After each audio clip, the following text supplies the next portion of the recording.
Welcome, everybody, and thanks for joining us for our third edition of On Tap, hosted by Sierra Club Michigan Chapter and Clean Water Action to meet some of our new environmental champions in the state legislature.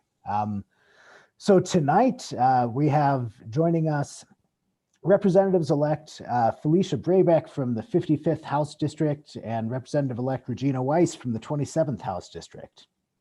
So welcome, everyone. I just wanted to go over a couple ground rules before we start. For those of you joining us on Zoom, if you have any questions throughout the course of the night, we'd love to get to your questions. Please enter them in the Q&A function, which you'll see at the bottom center of our Zoom. Q&A, not the chat, just because it's easier for us to monitor, and we're going to be throwing some resources into the chat for everybody to use as we go through our conversation here tonight.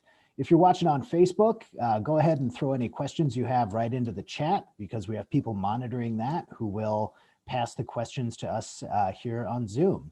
And we do have one quick thing to celebrate that both I know Sierra Club and Clean Water Action and so many, especially our frontline organizations in Detroit and Flint and Benton Harbor and elsewhere across the state for years have been calling attention to the injustice of water shutoffs for non-payment. And just moments ago, the state Senate passed Senator Stephanie Chang's bill, Senate Bill 241, to end water shutoffs for the next few months at least, which the new legislature will have to act on again here, at least to get folks through the pandemic, where we know that washing your hands and using other hygienic practices is a key method of defense against COVID-19. So that'll be going over to the House of Representatives. Here in our chat, you can see the, that's an article that we just posted about the water shutoff order for Detroit yesterday. And Senate Bill 241, again, it's still in the House, so we still need advocacy on it. We'll have the link up in the chat here tonight for folks to contact their state House representatives and urge them to support this bill in the House. So little celebration for us tonight.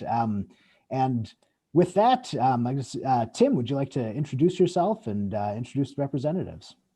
Yeah, absolutely. Hi, everybody. My name is Tim Minotas. I am the legislative and political coordinator for the Sierra Club here in Michigan for our Michigan chapter.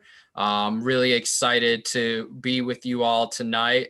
Really excited to have you all join us tonight. And just to reiterate what Sean said, really exciting news about Senate Bill 241 here in Michigan, passing out of the Senate now, moving out of the House, moving onto the House. And, you know, water is a human right, especially during a pandemic. One of the most simple things we can do to, you know, really be hygienic and sanitary is wash our hands. And when people do not have that access to water, we just only exacerbate the pandemic even more. So making sure that we are keeping the taps on for people throughout the state of Michigan is really important, and really great news today coming out of the legislature. Tonight, though, we are joined by two incoming representatives into our state house who will be joining us in Lansing for the 2021 legislative session. We have tonight with us Rep-elect Felicia Brabec from House District 55 and Rep-elect Regina Weiss tonight from House District 27. And I just want to say thank you to you both for joining us tonight. And really looking forward to having the conversations with you both. So we'll jump right into questions. You know, we'll ask you both the question, and then both of you will respond, and we'll just switch off between you know, who goes first for each question. So, you know, the first question, and we'll start with you, Rep-elect Brabec, is, you know, tell us a little bit about yourself and you know, why you decided to run for office. Well, First, Tim and Sean, thank you for having us tonight. Regina and I are both really excited to be here, and we all could use some good news, huh? So what a great way to start this time together tonight. I was also wondering, I know that you have a way that you're doing it, but Regina and I have gotten to be in several things together, and I wonder if we could also kind of have a conversation, like as we're talking about all these questions. I think, both of us are obviously used to talking to groups. And so it's, it's nice to be able to kind of talk with all, just the four of us about, well, and everybody else who's there, but about these things, but if that's okay. Absolutely. Yeah. Great. Fantastic. So a little bit about me. As Tim said, I'm from the 55th district. So the 55th district covers a wide range of areas. It covers Ann Arbor Township, part of the city of Ann Arbor, York, Pittsfield, Augusta townships, and part of the city of Milan. So it's a varied district, has urban, suburban, and rural parts in the district. And I served as a county, well, still am a county commissioner for 9 years here in Washtenaw County, and got my start because I was lucky enough to have someone ask and say, hey, do you have an interest in this? And I did, and have loved the work and felt so grateful to be able to do it here in our community. My day job, as it were, is I'm a clinical psychologist and have a private practice where I work with adolescents and adults on a wide variety of issues, everything from depression and anxiety, so mood disorders, to identity issues, whether that's sexual orientation, racial, gender identity, and work on grief and loss. And I also do some sports psychology.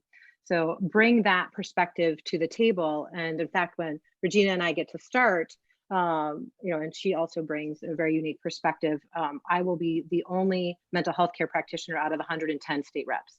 And so being able to bring that perspective to our policy making, I've watched it make a difference at the county, and I'm hoping to have that same kind of impact at the state house. And so some of the reasons why I wanted to run was to be able to do the work that Regina and I've had the opportunity to talk about doing in all these different areas that we care about and are passionate about, and to be able to be part of representative government, where we go out into our communities and listen to what our friends and neighbors and residents have to say, and make sure that that is part of the dialogue, and that those voices are represented at the table.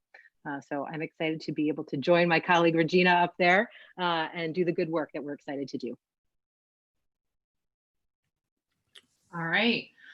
Good evening, everyone. I'm Regina Weiss. House District 27 covers, Felicia, I think you have almost as many communities as I have in your district.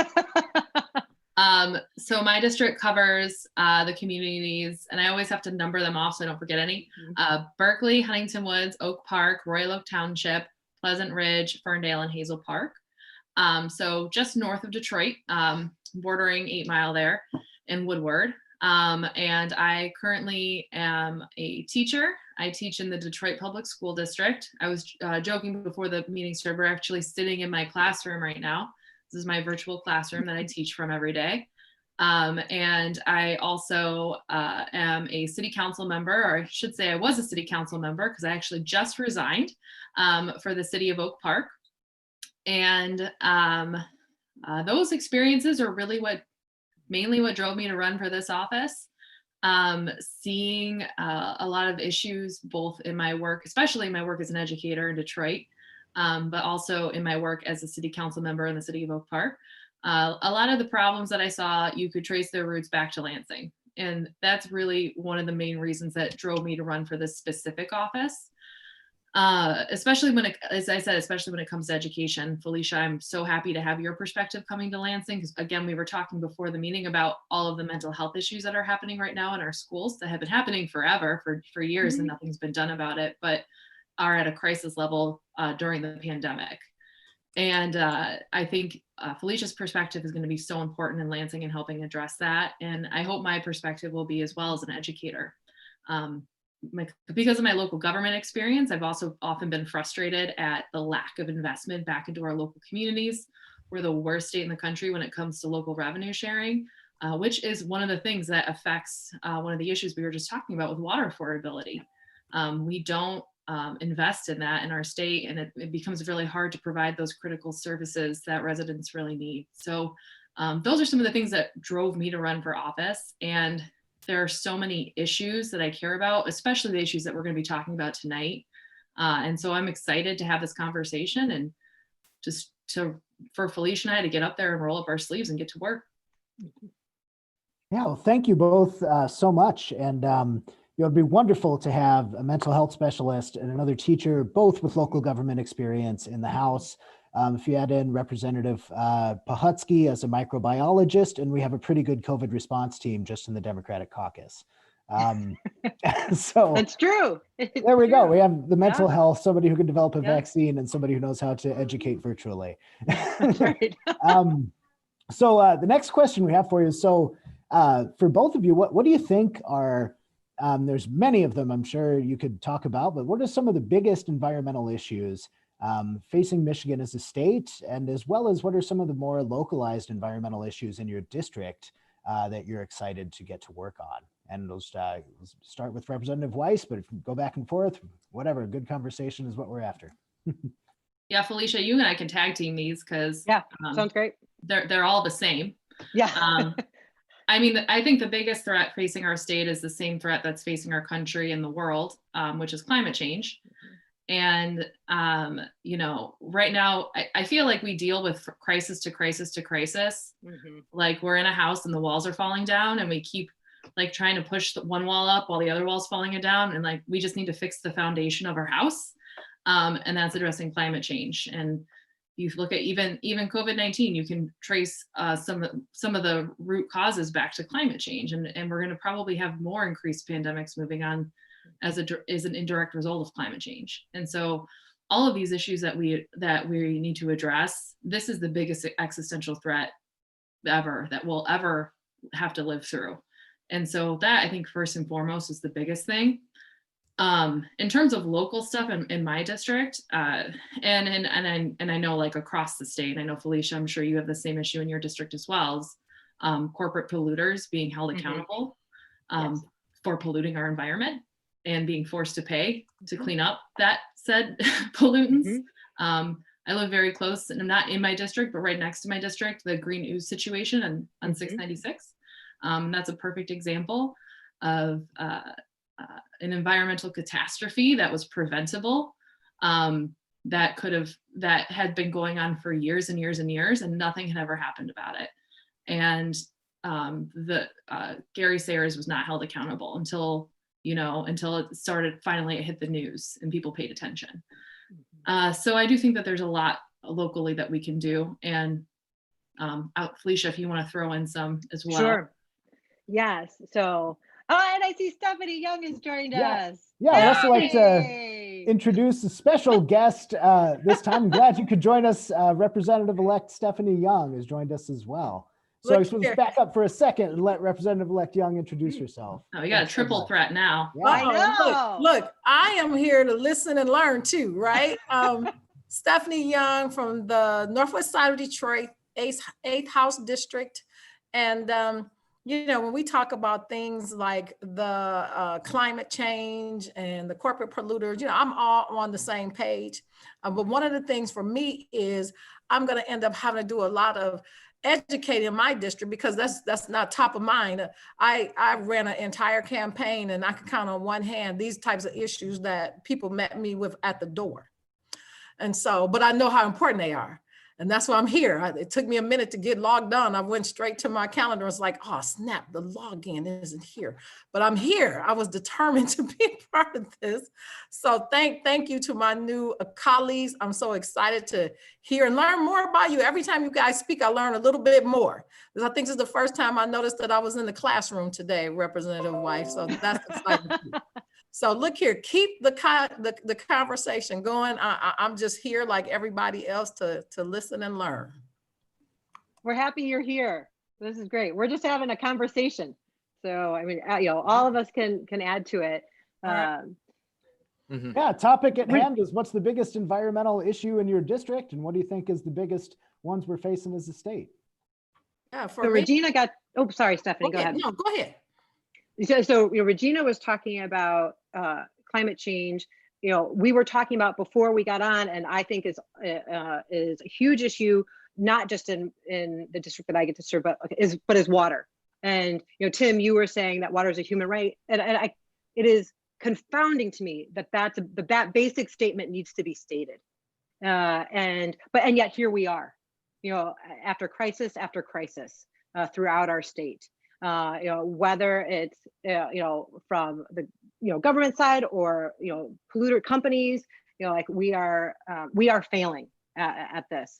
And so, you know, I think that you know, clean water, you know, our fights around Line 5 and being able to fight for safety in the Straits of Mackinac are so vital.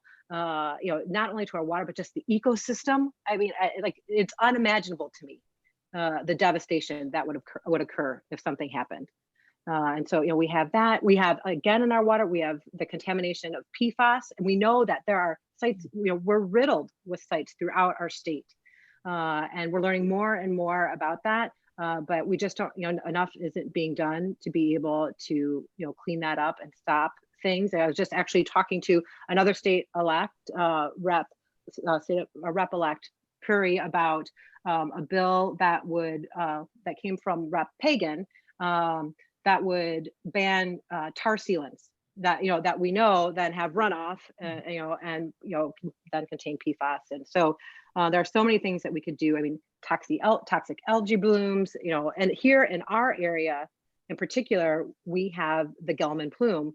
And Regina, you were talking about that with polluter paying. I literally was just in a meeting last week voting to hold that polluter accountable and trying to figure out the best avenue to do that, as we've been fighting this for decades. I mean, there have been 3 corporations that have owned that site. The last one has the technology to clean it up. Do you think they are? No. And it's, which I, you know, don't understand kind of ethically, but you know, it comes down to their pocketbook. And so, you know, the polluter pay legislation is so vital, but that's one of the biggest issues right now, I think, for us. And I think here in our area is that. But the other one that I know that we've all talked about too, and this weaves in and out of all this, is just environmental justice. And that includes and encompasses all these things that we're talking about. So I'll stop talking, Stephanie, now, so you can hop in here too. Well, you know, as it relates to the environment and justice in the city of Detroit, and you all know about Representative Cynthia Johnson, she had legislation around the illegal dumping. In my district encompasses Brightmoor. So that's a destination place where people feel like from all over. Now, they're not normally Detroiters, but they just come and they just feel like that's the place to just leave all of their garbage, all of their debris. We even have people who take it upon themselves to go through and find it. There's a gentleman who he does a return to sender. First off, I have to pray for him because he makes me so nervous. His name is Jonathan. And when he will go and he'll find a dump of debris and he'll go through it. If he finds addresses consistently, he takes all of that stuff and takes it to that address and dumps it in their front yard and says, return to sender. Because in Detroit, we're sick of it. We just are. That's awesome. Yeah, right. And you know, and he's so serious because we're out here fighting this good fight. That's right. You go to sleep and you wake up and you're like, where did that come from? Those are the things that people talk to me about, Stephanie. How do we perhaps get cameras? And when we're talking about that and the environment and water, affordability. So the mayor just announced that. You all may have heard, you know, no more shutoffs. We got to find a way in the city of Detroit to fix that. There's no reason, and it shouldn't have taken a pandemic, but I tell people, you got to look at the silver lining in things, because now we uncovered the fact that water can be shut on. It's not impossible to shut on poor people's water, and you can do it when it's not a pandemic. So let's start working from that angle and make certain we keep everybody's water on for hygiene, for safety, for just common decency in people's lives. So, you know, when we're talking about the environment, those are the things that we're talking about. And another thing, have some really cool, environmentally friendly people. I have partnered with them. We have put in rain gardens and worked with the Sierra Club before. My neighbor right around the corner, she has some, because I live in Rosedale Park. And so we're trying to do those things as well, but it takes education, because that's just not top of mind for people. They're looking at me like, what are you talking about stuff? I'm like, well, the water run off and you can do this and you got your rain barrel. And they're like, oh, okay, let me see you do it first. So that'll be a project for us to come to Detroit when COVID is over so I can get my first rain barrel. And we're still continuing that program Nice. in the city of Detroit. So, we're going to make sure, Stephanie, we get you a rain barrel yourself too. And yeah, it's a really great program that we run down there. Our team, Quentin, unfortunately, Turner, who just recently left us, but we're rehiring for that position. And then Irma Leaphart down for us down there, who works for the Sierra Club as well, is kind of taking over the program right now. She does a lot of great work, I know, around stormwater infrastructure and green infrastructure in the city of Detroit. So we're going to continue that great program, and yeah, we'd love to have you be a part of it. Absolutely. Looking forward to it. Stephanie, that may be one of our field trips. We all go down there, we like help install. Yeah, that'll be amazing. Throughout the That's district, right. or- Yeah, I want that in my district too, Stephanie. Yep. We just started in Oak Park. We just started offering credits for people for installing rain gardens, rain barrels, bioswales, anything to reduce water runoff. Yeah, those water runoff fees, that's what's hurting us in the city of Detroit. And we particularly our businesses, our faith-based institutions, and trying to find ways to help mitigate some of those costs. Everybody disconnected their downspouts, right? You did all those things. Currently, we get a credit on our bill for that, but truth of the matter is we still need to do some enforcement. You get the credit automatically because it was on the honor system, but if you're just taking a stroll down the neighborhood, everybody's downspout is not disconnected. And it comes back to education, guys. And when people are concerned about the gunshots around the corner, I'm not, it's not that it's everywhere and it's all the time, but this is just a reality. It was just last night, I told my son, I was sitting in my living room, that's what you see in the background, that's where my office is, and I just heard something, and my son goes, what was that? And I was like, maybe we should duck, because we don't know. But these are top of mind issues. And it's not that the environment doesn't take, precedent, but I got to address a whole host of issues all the time, not just some of the time, but all the time. And that's why we're here. We're here to address it all.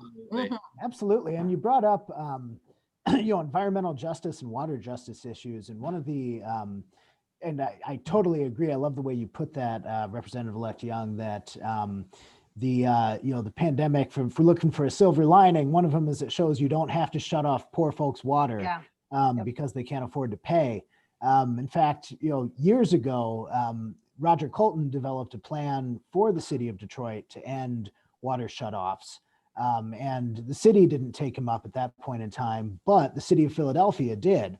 And we now have seen the results of that program. And in Philadelphia, they found that not only by changing the rate structure so that folks have more affordable water bills, not only is the municipal water department taking in more money by allowing people to pay what they can, but they're also spending less money because they're not sending around crews to constantly turn people off and back on.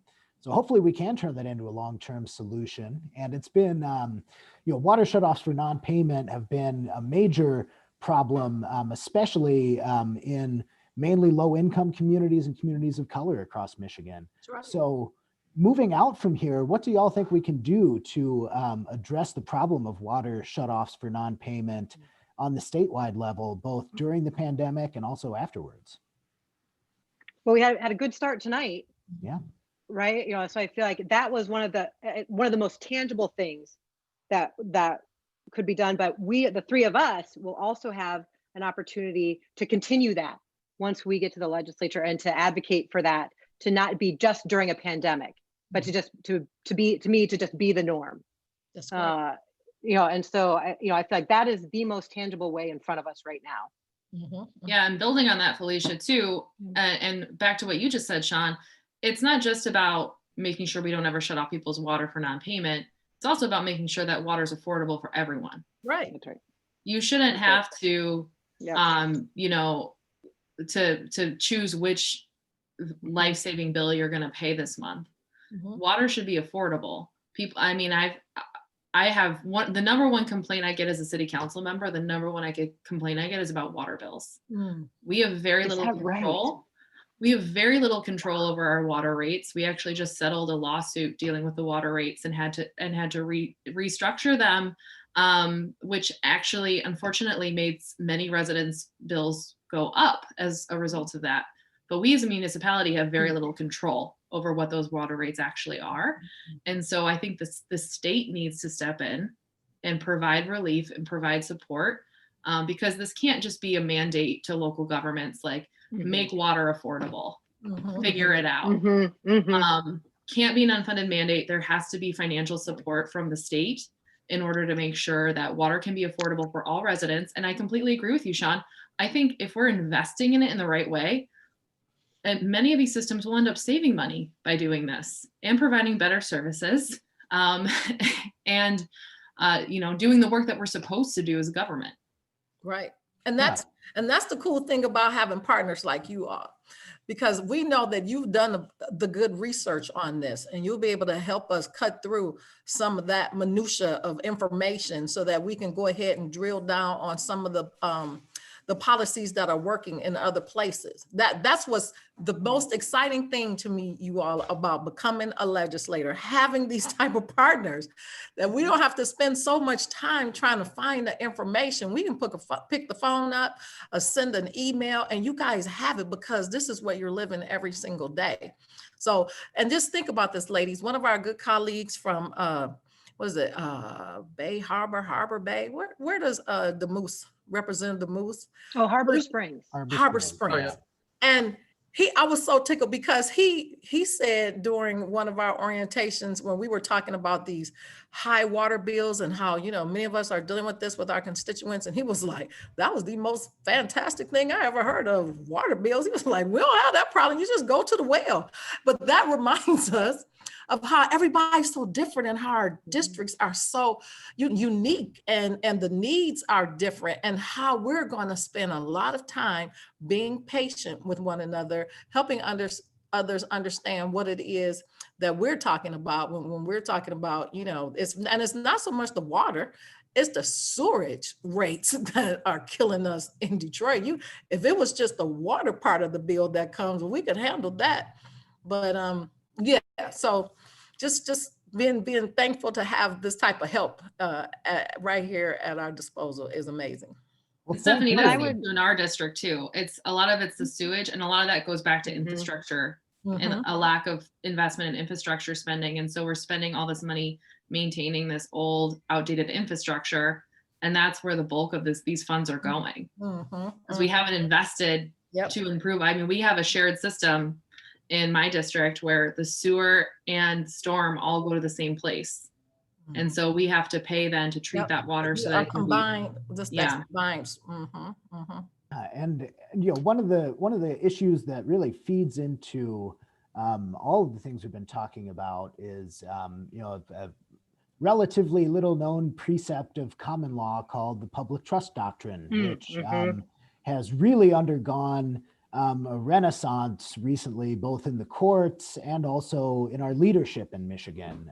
Public trust, as you know, a lot of folks watching, I know, are aware of the fact that public trust doctrine is really the underpinning of Governor Whitmer's recent order revoking the easement for Enbridge to operate Line 5 in Michigan.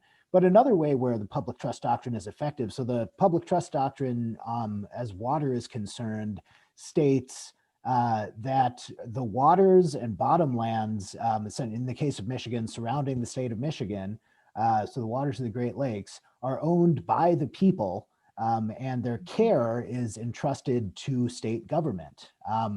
And now public trust doctrine has not quite the doctrine itself has not quite caught up with water science in Michigan. We know right now definitively that groundwater and surface water are the same thing, and they migrate back and forth through the water cycle, and they're just in different places. However, public trust only explicitly protects surface water in state law, not groundwater. However, protecting public trust in groundwater would really actually make water shutoffs for non-payment and unaffordable water bills and stuff like that, one could argue illegal by extending that protection to groundwater. So as far as public trust protections go, what are your opinions around extending that protection to groundwater? So that, and the other thing, we had some messages in the chat regarding Nestle. And the fact that Nestle is taking as much water as they want for a $200 annual permit fee is just, and they're doing so, less than 100 miles from Flint, where no matter what they could pay, Michigan residents can't get clean water to drink. Is just such an affront to environmental justice and to fairness and to the public trust doctrine in our state. So do you think that, like, the three of you would be willing to really advocate for expanding public trust in state law so that we could face really all of these problems under that doctrine? Well, I mean, we have, House Bills 5290 and 91, that directly talk about this, both groundwater being part of the definition, of the public trust, but also then, 5291 talking about, the stopping having our banning water being pumped from the state and being shipped outside. And so I think both of those are shipped outside of, the Great Lakes watershed area. I think both of those House bills, we have the opportunity to be able to support them and, and see what needs to be done to continue the work around them. I think all three of us were nodding our heads, when you were talking, Sean. And the other thing that I think potentially could help is, the governor's new Environmental Justice Advisory Council. So I think about that helping as well, to be another pressure point for folks to think about, how outrageous it is to think about what's happening, 100 miles away from Flint with water, and corporations being able to kind of lewd our great resources. And so, yes, I mean, I think that all of us, I'm sorry, I'm not going to speak for the two of you, but just in seeing, like, knowing our conversations, I think that is something that we would work to continue fighting for. I completely agree. Everything, Felicia, that you just said. I think if we don't codify that into law, if we allow room for interpretation and we allow room for loopholes, it doesn't matter to corporations that they're pumping millions of gallons out of the Great Lakes and down the street. People are being forced to pay outrageous rates for their poison water. They don't care how that looks necessarily, as long as they're allowed to do it for a profit. And so we really need to, the public needs to push back by calling it out, and we as lawmakers need to codify and put it into law. Because I completely agree. I think that shouldn't be allowed to happen. Corporations shouldn't be allowed to exploit our natural resources, and people shouldn't be penalized for that by having to live in polluted environments. And people should also be protected and allowed to have access to affordable, clean water. Absolutely. Period. One of the things, we had a comment in the chat here that the Great Lakes Compact prevents diversions outside the watershed. And one of the great things about the bills that y'all were talking about that are in the State House right now is, to the Great Lakes Compact, there's a major problem with it that we refer to as the water bottling loophole, that if you are exporting water in containers of 5.4 liters or less, then it's not considered a harmful water withdrawal. Whereas, so you can't take a tanker, but you can take as many small bottles out of the watershed as you want. And if Michigan continues to treat water that way as a commodity, 20 liters, if Michigan refuses or continues to treat water as a commodity that way, we really open ourselves up to when other states or other countries want to start buying Michigan water in bulk. We open ourselves up to the Commerce Clause of the United States Constitution, because you can't discriminate against one buyer versus another when it comes to other states wanting to buy our water. So I think really when we talk in a climate context, the long-term concern about public trust in statute is just that it protects us from having withdrawals like that in the future. And, that's a great, point, Sean. And I think we're, especially with climate change, that's only going to put more pressure on our water resources here in Michigan, as well as people also wanting to come and take more of our water here. So we have to be giving our water the strongest protections here in the state of Michigan. So we're able to keep them clean, protected, and so future generations have access to our abundance of water as well. But I think we're all preaching to the choir here, in agreement on these things. And, I think it's a top issue for Michigan citizens. Water and the Great Lakes are in our DNA. I don't think no matter what side of the aisle you stand on as a citizen here in Michigan, but there has, we're talking about the public trust doctrine. We're talking about holding polluters accountable. And there just doesn't seem to be the legislative appetite to act on these things. And we're, talking about these issues. We all agree on these issues. And yet we have a state legislature that does nothing about it. And I think we all know why, being in government now, not having a vibrant and healthy democracy makes it harder to achieve, significant victories such as these through the state legislature, especially on climate and corporate accountability, getting the public trust doctrine through. And, right now, Michigan ranks dead last when it comes to transparency and accountability of state government. Michigan's legislature doubled campaign contributions, approved unlimited political spending by dark money groups. And during the 2018 lame duck session, we saw countless direct attacks on our democracy. And, we need to be expanding, access to the ballot box and ensuring, we are extending democracy protections, as much as we can here in Michigan. So, I want to just open this up to all of you, as a state legislator, coming into, this new session, will you be supportive of legislation that increases voter participation, strengthens our voice as people here in Michigan, enact campaign finance reforms, and what do you think, outside of that, the legislature should, do to ensure a more fair and representative government here in Michigan? Who wants to start? Well, first off, yes. Okay. Yes to what you're saying. We have to have, I almost don't want to use the word oversight after what just happened last week, but we have to have oversight in government.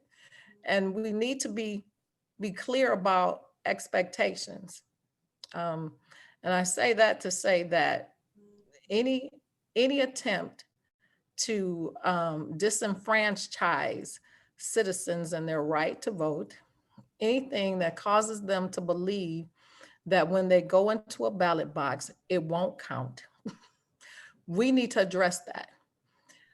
Anytime that you spend as much energy as the energy that was spent, even on, and I'm talking about both sides of the aisle, anytime that each side expends the amount of energy, not just money, but energy, galvanizing their base to get out, and then people try to tell you it doesn't matter, that affects everybody. That goes to the heart of democracy. And it's our job to protect that.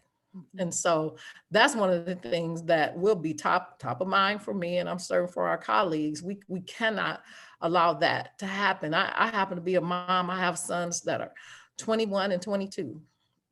And this was the first time that they had opportunity to vote in a presidential election. And it was a circus. They're looking at me like, now, Ma, you really want to go into this? What are you doing? And I said, sweetheart, somebody's got to be the one that stands up for change. So somebody has to do it. So why not me? And why not you? And I'm grateful for my colleagues here today, because the time that I've spent with these two ladies already, I already know we're not the people that sit in the background. So we're going to go in and we're going to do right. We're not background people, not by any stretch of the imagination. We just need to be equipped to fight. And know that we're not by ourselves. We're going to have one another's back. So yes to everything you said, Tim. I agree wholeheartedly, Stephanie, with everything you just said. And I think like we should just take a moment to let that sink in. If you are watching this, I feel like we are preaching to the choir, but if by any chance you're watching this and didn't already know that Michigan ranks 50th out of 50 states when it comes to transparency, just let that sink in for a minute. We are the worst state when it comes to transparency. I as a city council member can be FOIA'd. I as a teacher can be FOIA'd. But as a state legislature, as a member of the state legislature, I will not be able, you can't read my emails, you can't access any of electronic devices that I'm using for work on your behalf as the public. All of that is secret. The governor's office can't be FOIA'd, the attorney general's office can't be FOIA'd. That to me is crazy. It's crazy. It needs to change. Our government needs to be held accountable. Our state government needs to be held accountable. We need to hold ourselves accountable. And the public needs to be more enraged about it, because the public are the ones who suffer because of it. And I think there's so much we can do to strengthen our election laws and make our elections more fair. I personally would be in firm support of publicly funded elections. Just get the money out of it altogether. Make it an even playing field so that you don't have to be privileged, you don't have to have connections, you don't have to be wealthy to run for office. And I think part of that too is looking at our term limit laws and how restricted they are, because it also creates this high turnover. It makes it really difficult for people to build relationships in office. It gives lobbyists more power, honestly, than they should have, and in many cases more power than the elected officials that we're electing, because we're constantly coming in. It's a revolving door. We're learning, and then as soon as we learn on the job, we're out of it. And the only people who have the institutional knowledge and keep things going are the lobbyists who stick around. So I think that there's a lot that we can do to address these things in Michigan. We just need the political will to do it. Yeah. So glad to right about that. Go ahead, Representative Brabec. All I was going to say is to add to what both Stephanie and Regina were saying is, there's also, the Personal Financial Disclosure Act, right? Like that is being considered, and that those 8 bills, which would require, candidates or office holders to be able to say, hey, these are the things that I have investments in, and these are the things, so that people would understand, like folks who elect us would then understand, hey, there might be a conflict here. I mean, Regina, you probably have to do this. I have to do this right now. Like as a county commissioner, like I have to say, hey, I can't, if I'm on another board, like of another nonprofit, I don't vote on something if we're giving them money, but that doesn't happen now. And so, I think that we have some opportunities there. And to Regina, Felicia, I'm sorry to interrupt you. I just want to throw in, as a teacher, I have to file every year conflict of interest form. If I have any conflict of interest potential, I have to file that as a teacher. That's right. I have to do that as a lawmaker. You guys are right. When I came over, during one of the orientation sessions, and I was talking to somebody, and I was like, no, we can't. We got to do this a certain kind of way, because, and they were like, Stephanie, you forgot, we don't get FOIA. I come from city government. The mayor's office gets FOIA'd every day, countless times a day. But it makes for, as far as I'm concerned, it's a pain, but it absolutely makes for a better government, where people know what you're doing. So as long as you know somebody's watching, you're apt to do better. That just takes us back to our own households. If anybody have children, I just break it down to the common denominator. If the kids know that you're watching them, they're gonna act a little different. And that the same thing works in big government. I'm just convinced. Yeah, and the other thing that I would add about, that we could potentially have, in front of us is also that, because Regina, you were talking about lobbyists and the impact lobbyists with term limits, is the cooling off period, and waiting that certain amount of time, and even longer if you've been a chairperson, right? And then, the impact. So there are different things that then, we could all continue to work on. So, just to bring up a couple examples that were already discussed tonight, where lobbying has played, and the fact that lobbyists have so much power in Michigan due to our weak transparency laws. We look back to Lame Duck 2018. There was a lobbyist named Troy Cummings representing Wolverine Worldwide, the big PFAS polluter in Western Michigan, who helped to rewrite a law about how you can set environmental standards in Michigan to try to make it harder to set strong PFAS standards. Luckily, Governor Whitmer, persisted in setting strong PFAS standards regardless of that law change. And another example in Representative-elect Brabec in your district, we have Gelman Industries, who actually, knew about their water pollution problem a long time ago, and was one of the main lobbyists their lobbyists were one of the main forces in 1995 to strip Michigan's original polluter pay law to make it so that corporations, essentially weren't being held accountable for their pollution. So it's, amazing to see how this all comes full circle with democracy issues, definitely. And we have about 10 minutes left. I think it's definitely time for, I want to work in a quick question here about, what I think we all recognize as one of the major issues of our time, if not the biggest issue of our time from a global perspective, the climate crisis. And so climate disruption, is the greatest environmental challenge of this century, and it's an existential threat to the world as we know it. Science demands that we take bold action right now to reduce carbon pollution in Michigan and across the country. For the health of the planet, the public, and the economy, our state has to transition to a 100% clean energy future, and do so in ways that advance economic, racial, and gender justice and create family-sustaining jobs. So we have to choose clean energy over the dirty fuels of the past. And what sort of steps do you think the legislature should be considering to address the climate crisis in a real way that brings about, environmental justice and creates jobs in the process? What sort of steps do you think we should be taking to make sure that we can do that? Kind of a big question, I know. It is. It feels like it's a huge question. And one of the things that, and all three of us have connections to local government. And I know at least here in Washtenaw County, some of the work that we've been doing is saying at a certain cutoff, like, here's what we're marching to. We want to be, carbon neutral by 2030. And so we as a community are choosing to do that. And then, I think it's going to be really interesting to see what other communities choose to do too, and then how that, we can work together at the state. I know that, Michigan has already committed to produce 15% of its energy, from renewable energy by 2021. So that's a start. That's a start. But we have to keep pushing in all the different ways that we are. And we've touched on one of them, I believe, which is looking at all of our opportunities through that environmental justice lens, and really, not separating these things out, but looking at them as all connected, and so that we're all, everyone who's passionate about all of these different environmental issues, we're all rowing in the same direction to be able to get to that standard where we know we're 100% renewable. Completely agree, as always. I would say there's so many things we have to do. And I agree with you, Felicia, that everything we look at should be looked at through an environmental justice lens and a racial justice lens and a social justice lens, because all of these issues are all interconnected.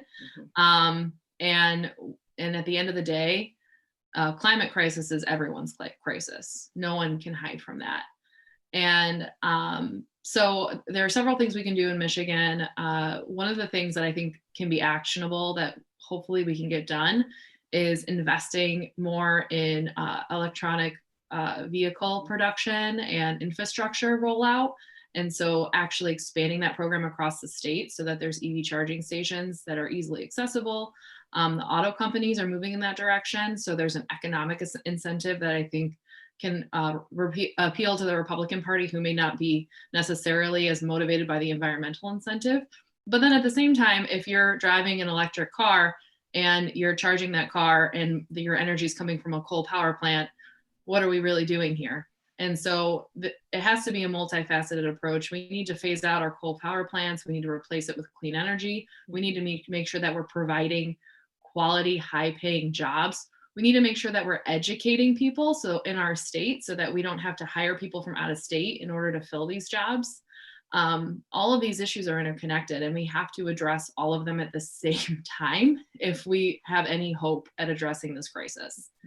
And investing more in that clean energy. And I also think part of that is public transportation, which often gets overlooked. And we all care about it in our area, because I know we were all like, oh my God, the RTA, why? Why? So close to passing, and yet it didn't happen. And if we are not able to have access to an adequate public transit system, we're completely automobile dependent in our region, that not only hampers our environmental development, it also hampers our economic development. All of these issues are interrelated. And so I think we can make a case for it, we can fight for it. But again, all of it comes back to political will. But people being involved through Sierra Club, through Clean Water Action, the citizens getting involved, expressing their concerns, that is going to be really what helps turn the tide and puts pressure to make these things happen. And once again, I'll tell you guys, for me, everything starts with the education and me making certain people understand why this is important. That's just my baseline right there. And having real life testimonies. When you meet somebody who has never been affected by COVID, though they hear all these stories about others, but when it hits their house, it changes. It's like, okay, now I kind of get it. And it's the same way with this environmental stuff. I'm just being honest with you guys. Until folks really get to see how it's impacting their daily, then it's difficult to get that type of buy-in that's needed from your neighbors, from your residents, in some areas in my district. That's all I'm saying. Because I know if I go in and I talk about job training and how I can help you get a job, then I'm gonna fill the room for that meeting, right? Yeah. But if I go in and I talk about PFAS and the dangers and the corporate polluters, then I might not fill the room. But guess what? It's just as important. And so I like what you said, Regina, regarding the automobile industry. I mean, Detroit is the motor city. So that's the first place that I start to think that I can get people to get buy-in. Well, I'm like, okay, I got to meet you to where I have your interest. We're Motown. Let's look at why it's important to go from, this gasoline to a renewable energy and electric vehicles, and how that's going to not just help you, but the future, getting people to see beyond today. But it's hard when you don't even have enough to make it today to get me to be worried about tomorrow. And so that's that balance that many of us have to face. It's a balancing act, but again, we're up for the challenge. Awesome. It's that hierarchy of needs that we have to address with people. And I think it's possibly one of the silver linings here is when we talk about addressing climate, and electric vehicles are a major issue. And aside from that, we need, experts have identified we need over $1 billion annually in Michigan over the next 20 years to fix our water infrastructure. We need to redo our energy infrastructure, including burying power lines, renewable energy, energy efficiency. All of that stuff creates jobs. And if we were to push forward with climate change, we'd have 100% employment. By the time we'd be able to institute everything that we need to rebuild our water infrastructure, rebuild our energy infrastructure, and develop that electric vehicle market using our manufacturing infrastructure. It's a great place to be. I wanted to thank you all for joining us tonight, and I just wanted to sort of give one last opportunity here. We might run over a minute, but to have everybody to sort of, share some closing remarks and your hopes for the next legislative session that you'll all be joining. We're so glad, to have you each as strong advocates for our environment in the next legislature. I guess what they say, the last one in. Okay, I'll just go ahead and get it. But thank you all. Thank you for allowing me to join tonight. I know I wasn't originally on the bill, but I appreciate being able to have this conversation with all of you. It's exciting. This is exciting work, and the environment, there's nothing more important because it affects every single person in our state, in our country. So I'm glad to be a part of it, and I'm really looking forward to learning more as the days and weeks and months progress. Thank you. Thank you, everyone, for coming and attending, and people watching online, people putting questions in the chat. Shout out to Robert Gordon. I see you in there putting in that good info. Appreciate that. And thank you, Jen, for sharing all of those resources out for people who are watching. I'm hopeful that we're going to be able to move forward over the next 2 years and push forward legislation that's going to protect our environment and that's going to increase opportunities for everyone here in Michigan. But the reality is that if we want to accomplish that, we need everybody to do it. We need to do it as incoming legislatures. We need to push for it and fight for it, but we need everybody who's watching, who's on this call, to continue to advocate and push for it as well, particularly if you live in a district where your rep may not necessarily be on board with some of the things we're talking about tonight. But even if you don't, you can still help and you can still chip in. And I hope that we're able to accomplish a lot over the next 2 years. Thank you, everyone. So I want to join Stephanie and Regina in expressing, my thanks as well. It's exciting to have this conversation and to be able, as you can see, like all three of us are very animated about wanting to be able to do this work and how passionate we are about being able to do it, and join our colleagues who are at the state and join experts in Sierra Club members and Clean Water Action members, and join all of you in being able to do this work. The other thing that I think about in terms of it maybe being more difficult in this legislature is in the following one. We will have our lines will be different. So gerrymandering will be impacted in a very different way, in our next election here for our House candidate, our House. And so, I think about that in terms of other influences on us being able to do this work and our democracy, and kind of moving in that direction. And so, all the advocacy matters that everyone is doing, and as all of us are continuing, like I was saying before, rowing in the same direction to be able to see these things into fruition that are vital for our sustainability. Thank you very much. And thank you again, just to Representatives-elect Weiss, Brabec, and Young for joining us tonight. Thanks to my colleague, Tim Minotas from Sierra Club for co-hosting. And we put everybody's social media stuff in the chat for tonight. So please make sure you like and follow these folks on social media. And I think I speak for all of us, look forward to working with the three of you moving forward through the next legislative session here. So thanks everybody for joining, and have a great night. Thank you. Happy Hanukkah for anyone celebrating. Happy Hanukkah. Oh, absolutely. Yeah. Yep. Yep. Stay safe, everybody. Yeah. Yep. Take care. Yeah.